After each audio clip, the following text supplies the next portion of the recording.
Hello, hello, hello. Call me an anti, and this is the 11th episode of Shit Larries Say. I read ex-Larry testimonials and consider those an important part of what I do here. This isn't that.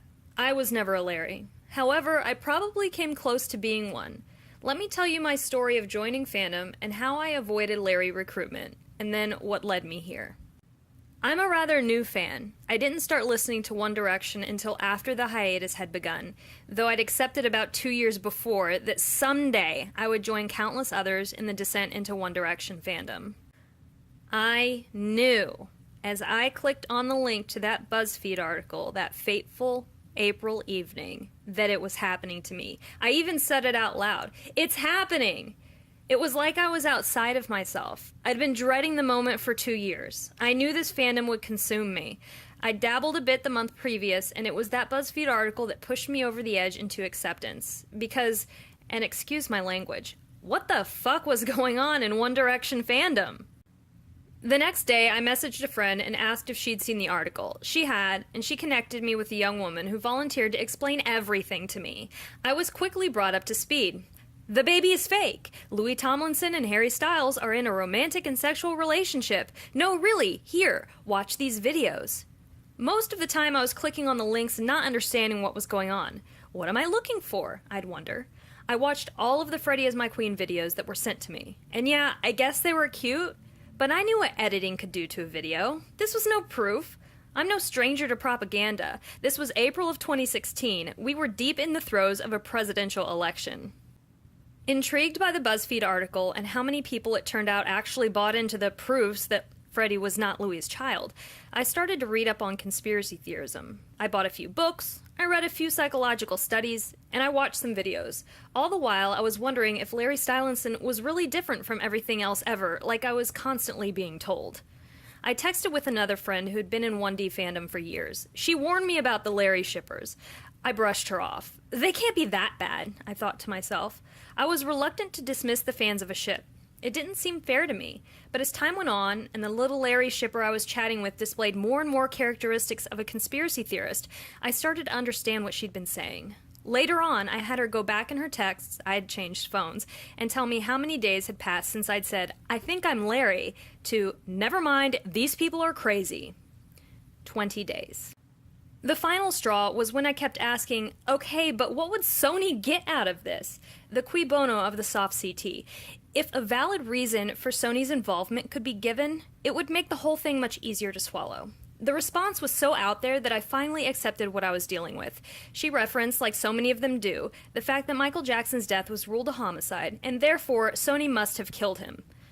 She'd picked this theory up from some other Larry, and I'd read about this, that if a person believes in one conspiracy theory, they likely believe in more. Not only that, they would try to connect those conspiracy theories together. I went to Tumblr and found the antis immediately. I read the back catalog of debunks to be better armed, and I started to blog for myself. I would lurk on Twitter and watch as Larrys tried to recruit others. I realized how many of them there truly were. I realized how deep these conspiracy theorists had infiltrated fandom. Update accounts, fanfiction authors, GIF creators, all the big-name fans were conspiracy theorists. Even the account that updated on Harry's fashion choices was run by Larry's. I started to notice the same patterns of thought in Larry's that I saw in the conspiracy theorists who supported Donald Trump. One of my favorite movies is Interstellar, and that scene near the beginning, where Cooper has a parent-teacher conference regarding Murph's insistence that the moon landing was real, that hit me hard. And I kept coming back to that fictional reality. I thought, if I could figure out how Larrys tick, I could make them stop. And then I could make the Trump supporters stop. A world where conspiracy theorism is the norm instead of an outlier terrifies me. A world run like One Direction fandom, where conspiracy theorism trods on unchecked, is the future of my nightmares. And then Jay died. I thought, you know what? This will be it. They'll stop now. Like the idea of being on the brink of nuclear war could shake everyone to their senses. Surely this huge thing that happened that no one knew about would shake the Larrys back to earth. And some did, but not nearly as many as I expected. This bodes ill for our chances of avoiding a nuclear war in the Trump presidency. I learned more about conspiracy theorism. I'd watched it get a despicable man elected, and I wanted to end it. I'd made fun of the chemtrail believers for years, and now I knew why they believe what they believe.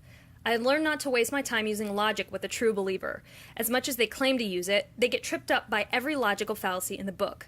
I learned more about logical fallacies and read an article that said the only way to change the mind of a CT is to point out those logical fallacies. I tried that. It didn't work, at least not immediately. I learned that Larrys care less about being right than they care about feeling good. Even Jay's death made them feel good in a sick way. They doubled down in their perceived shared misery with Louis. I needed to do more. Reblogging anti-debunks wasn't changing any minds. Through a few anons and talking to a few other antis, I decided to start the blog Shit Larries Say, and after conversing with several antis who are more war-weary than I, we decided that the best mode would be a YouTube channel, since antis hadn't broken into that medium yet, and the several Larry channels played such a role in converting new Larrys. What could bring the Larrys to their senses? Well, if conspiracy theorists hate one thing, it's being mocked. I can do that. This story isn't unique, except for maybe the end. This is how Larrys recruit. I can see how someone in a different space or time in their life could fall into it. And I know this happens. There aren't many differences in the stories of ex-Larrys. Details, sure. But the overall story, it's the same. Thanks for listening to my story. I appreciate all of my subscribers, even the Larrys. Please keep sharing these videos with everyone. It's more effective when Larrys see the general public laughing at their theories.